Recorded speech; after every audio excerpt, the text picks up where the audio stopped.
Muito bem, vamos continuar nossas aulas sobre a lição 4 do curso de Teologia da Igreja Bíblica, como identificar a Igreja. Ponto 8. A Bíblia contém informações sobre como receber a salvação e entrar nesse único corpo de Jesus. Então, o que quer dizer isso? Isso quer dizer que não cabe à Igreja decidir como o irmão vai ser aceito ou não, como ele se torna membro ou não, qual tipo de batismo ou não. Isso já está na Bíblia. Tem que ler, entender, praticar e obedecer. Então, são pontos difíceis, passíveis de muitas interpretações e não são. Então, por que tantos divergem, tantas coisas? Porque as pessoas às vezes são complicadas, a gente sabe disso, mas eu quero dizer que é muito claro na Bíblia o procedimento bíblico de como a pessoa receber a salvação e ser membro da igreja. É muito claro. Não era para haver tanta divergência. Então, acho que às vezes as pessoas querem se conformar às normas e regras daquilo que os homens fizeram.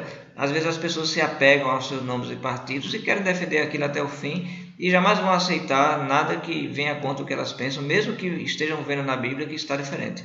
Infelizmente isso acontece, mas biblicamente é simples. Então vamos lá. Primeiramente, o passo que pelo menos nesse ponto aqui todo mundo concorda, ninguém vai dizer isso diferente, né? Inclui fé, né?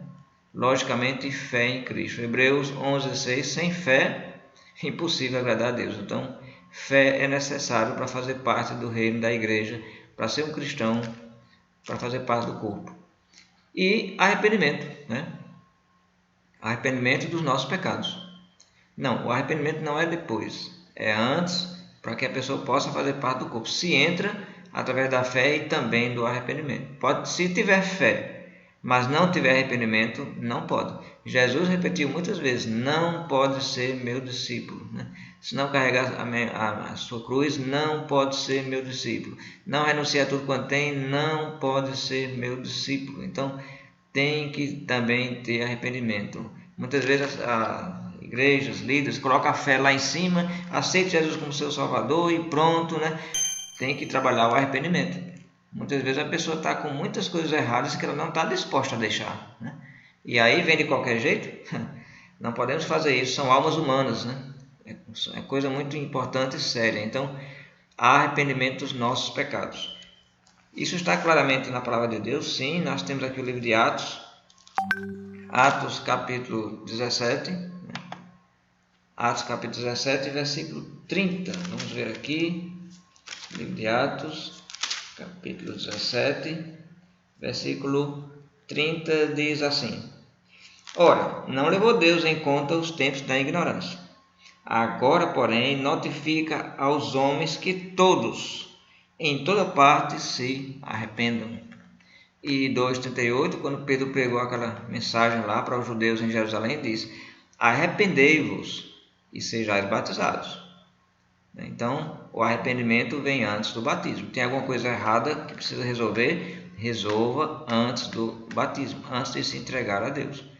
E claro, né, também é necessário a confissão da nossa fé em Jesus, né? Romanos capítulo 10, versículo 9 a 10, né, fala muito bem sobre a confissão.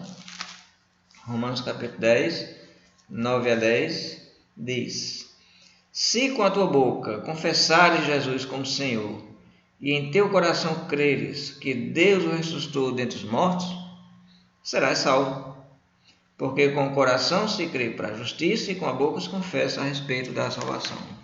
Jesus mesmo já havia dito, né, que se não confessar ele aqui, também não será confessado lá diante do Pai, né?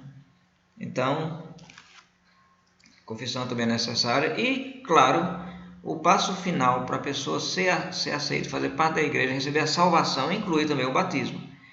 É nesse ponto que começa a haver muitas divergências, porque infelizmente a maioria das igrejas tira o batismo do local que Deus colocou, que é para receber a salvação, e colocam lá para depois, julgando o seu batismo uma obra, e não são salvos pela obra. Quem disse que o batismo é obra? Quem é que faz o batismo? Quem é que se batiza? Alguém se batiza? Ninguém se batiza. Então você não faz obra nenhuma, você não se batiza, você é batizado, né? Então o batismo não é obra para salvação. O batismo é um ato de fé a qual a pessoa deve receber. E mais, para que não haja nenhuma dúvida, nós temos aqui Marcos 16, que Jesus coloca o batismo antes da salvação. Então, igreja que coloca o batismo para depois, se a pessoa é salva, recebeu Jesus e o batismo vai ser depois, esse batismo não é válido, porque está fora do local que Jesus colocou. Marcos 16 não deixa nenhuma dúvida, até uma criança que lê Marcos 16 vai entender que para ser batizado, que para ser salvo tem que ter fé e batismo. Quem crê e for batizado será salvo. Então está bastante claro, né? Quem crê e for batizado será salvo. Aí você diz, mas o arrependimento? Claro que está incluso o arrependimento, porque como nós lemos Atos 2:38, Pedro vai dizer, arrependei-vos e sejais batizados. Então, para ser batizado, eu preciso da fé e do arrependimento. E ao ser batizado, o que é que Pedro diz? Para que recebais o Espírito Santo e o perdão dos pecados. O que quer dizer receber o Espírito Santo e o perdão dos pecados? A salvação. Então, Atos 2:38 cumpre perfeitamente o que Jesus falou em Marcos 16. Esse é o modo de fazer parte da igreja. Se a igreja não segue esse procedimento, ela não pode ser a igreja bíblica. Porque a igreja bíblica quer dizer o quê? Quer dizer a igreja que segue o que está na Bíblia, da maneira que está ensinado na Bíblia. E que o batismo é a imersão nas águas, que seja bastante claro, porque a própria palavra quer dizer imersão.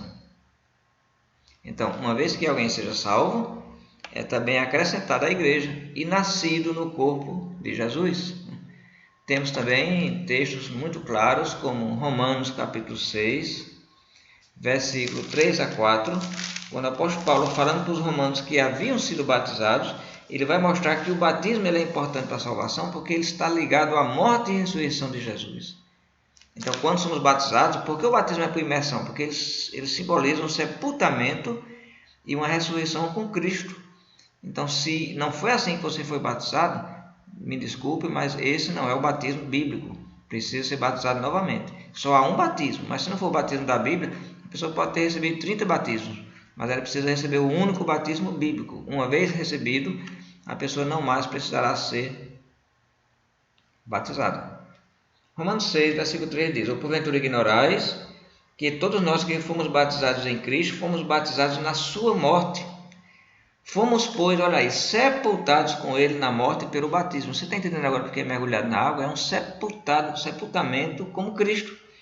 Para que, como Cristo foi ressuscitado dentre os mortos pela glória do Pai, assim também andemos nós em novidade de vida. Ou seja, a pessoa levanta, né? Levanta e aí ela passa a receber agora uma nova vida. É uma nova vida, é ressuscitada agora espiritualmente, é uma ressurreição espiritual. E veja o versículo, aqui não tem o versículo 5, né? Mas veja o que diz o versículo 5. Porque se formos unidos com ele na semelhança da sua morte, certamente o seremos também na semelhança da sua ressurreição. Ele está dizendo, se você foi unido com Cristo dessa forma, batismo por imersão, representando a morte e a ressurreição de Cristo, você também vai participar da ressurreição como Jesus foi ressuscitado. Então temos aqui a importância de seguir o batismo como a Bíblia ensina, e o sepultamento nas águas tem toda uma representação da morte e ressurreição de Jesus. E para que não ficasse nenhuma dúvida, o próprio livro de Gálatas vai falar sobre o batismo, né? O livro de Gálatas, vamos para Gálatas, capítulo 3, né? O livro de Gálatas, capítulo 3, versículo 26, diz assim, pois todos vós sois filhos de Deus mediante a fé em Cristo Jesus. Então, é mediante a fé.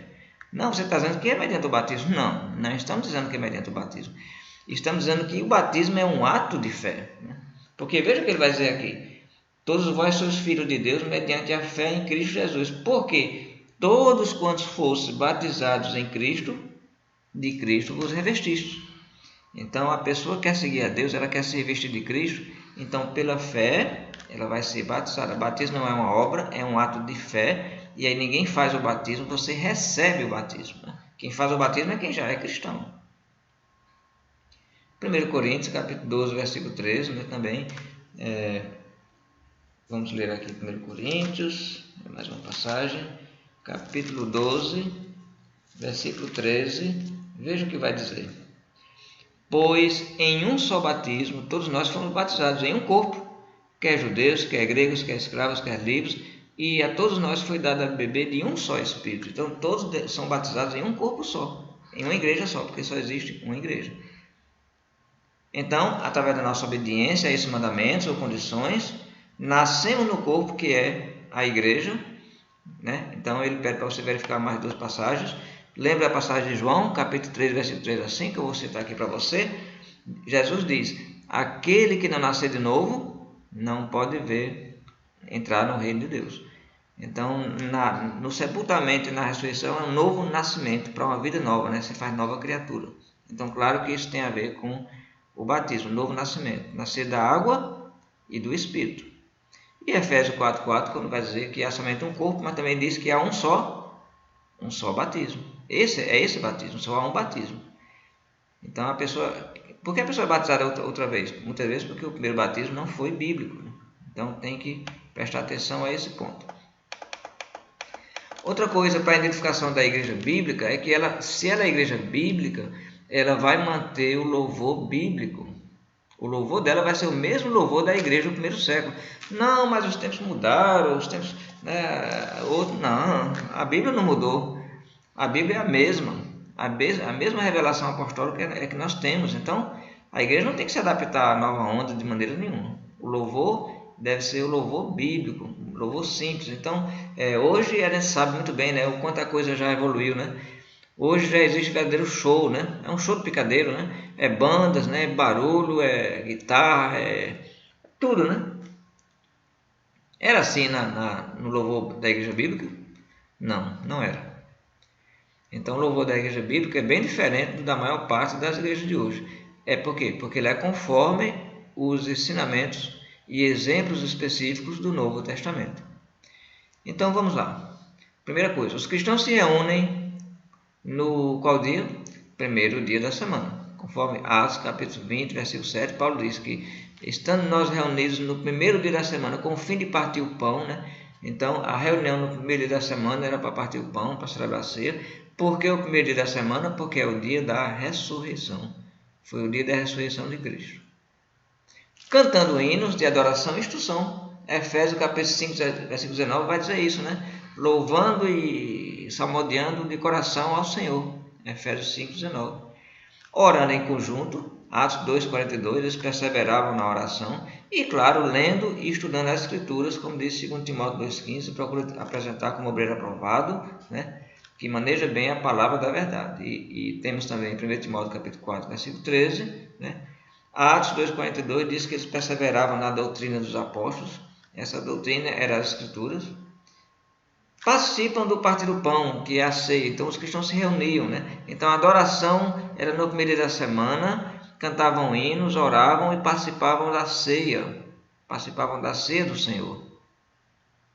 Nós temos em Mateus, quando Jesus na Páscoa institui a ceia, Jesus diz que eles não mais comerão desse pão e fruto da videira até que venham a ver conosco no reino de Deus. Então, quando o reino é estabelecido em Jerusalém, cumprindo as profecias, a ceia passa a ser parte da adoração como memorial da morte e ressurreição de Jesus. Onde é que está isso? 1 Coríntios capítulo 11, Paulo ensinando aos coríntios que eles estavam participando da ceia de maneira desordenada. O apóstolo Paulo então vai ensinar em 1 Coríntios capítulo 11, 17 a 34, qual era a maneira correta de participar da ceia. Está aí o texto, eu não vou ler esse texto agora, mas fica aí o meu incentivo. Você está estudando, quer aprender mesmo, quer conferir as coisas que eu estou dizendo, então faça isso, né? Abra essas passagens, verifique os textos por você mesmo, é muito importante para o seu aprendizado.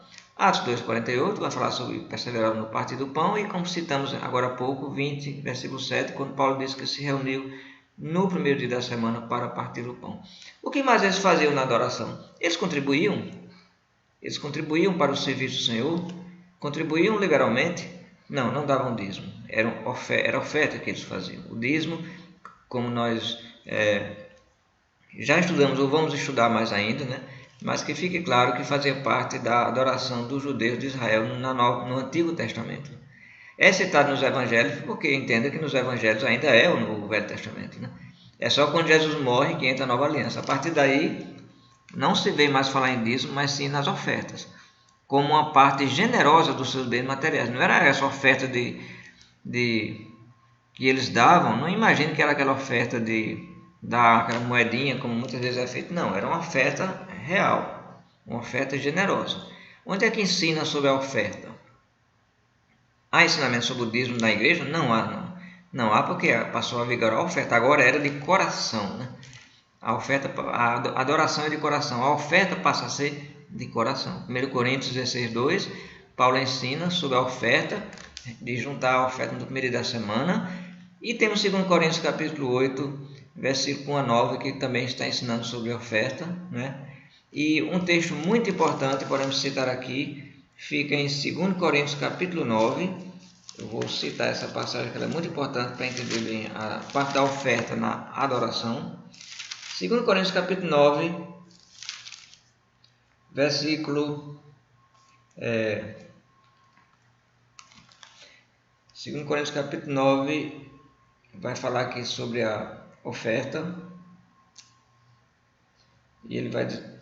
desculpa, eu estava aqui em 1 Coríntios, por isso que eu não estava achando o texto. 2 Coríntios capítulo 9, aqui está. 2 Coríntios capítulo 9, versículo 7, vai dizer: cada um contribua segundo tiver proposto no coração. Olha aqui a base da oferta na nova aliança. Conforme estiver proposto no seu coração. Não com tristeza ou por necessidade, porque Deus ama a quem dá com alegria. Na antiga aliança você não tinha essa questão, já estava estipulado, era 10%. Agora Deus está dizendo, agora é você, o seu coração, quanto você vai ofertar a mim. Por isso que o apóstolo Paulo ensinando aqui diz que cada um contribua, mas conforme estiver proposto no seu coração. Então, percebemos aqui, como está aqui, o louvor da igreja no primeiro século era um louvor simples, mas prestado a Deus em espírito e verdade, decência e ordem. Era um louvor simples. O que constava no louvor? Cânticos, as orações, o partir do pão, as ofertas, né? E a leitura e explanação da mensagem, o ensino, né? A pregação, né? Então, em João 4, 23 e 24, Jesus falando para aquela mulher samaritana, ele disse que os adoradores adorariam em espírito e em verdade. E 1 Coríntios 14, 40, o apóstolo Paulo ensina, guiado pelo Espírito, que tudo seja feito com decência e ordem. Então, não há na igreja bíblica liturgia complicada, cerimônias riquíssimas, tradicionalismo do ponto de vista humano, casualidade, né? De repente, uma coisa acontece e faz... Não há barulho, confusão, desordem, sim devoção sincera, a qual surge de corações puros e cheios de fé. Então é um culto simples, mas organizado, onde contém esses elementos conforme registrado na palavra de Deus. Qualquer coisa que vá além disso pode-se estar acrescentando a adoração no templo do Senhor, que é a sua igreja, algo que não está ordenado. Muita atenção com isso. No Antigo Testamento, o povo de Deus não tinha o livre-arbítrio para fazer no culto o que quisesse. Tudo era feito conforme estava registrado na lei de Moisés. E quando desobedeciam, eram punidos. Temos vários exemplos de adoração rejeitada na antiga aliança porque não foi conforme a palavra de Deus. Então, a igreja bíblica, uma marca de sua identificação é que ela vai seguir o louvor simples do Novo Testamento. Ela não vai entrar nas novidades que os homens inventaram. Mais um ponto, a doutrina da igreja. Qual é a doutrina da igreja, então, da igreja bíblica? Qual é a doutrina da igreja? Ela é baseada na Bíblia, a doutrina é a Bíblia, né? É aceita sem... Mas veja bem, mas você vai dizer, mas toda igreja evangélica usa a Bíblia, até a igreja católica usa a Bíblia. Sim, não estamos falando de usar a Bíblia, estamos falando de se basear na Bíblia. Uma coisa é usar a Bíblia, uma coisa é ler a Bíblia, uma coisa é a igreja ter a Bíblia, outra coisa é aplicar e obedecer a Bíblia. Esse é o ponto. Então, primeiramente, ela é aceita sem acréscimos, sem cortes ou substituições. Então, esse é o ponto. A igreja bíblica, ela segue restritamente a Bíblia e rejeita qualquer coisa que venha fora da Bíblia. Apocalipse 22, 18 e 19, o apóstolo João, falando sobre a revelação do Apocalipse, ele diz que quem acrescentasse ou diminuísse seria castigado. Está se referindo sim à carta de Apocalipse, mas é um princípio que está em toda a Bíblia.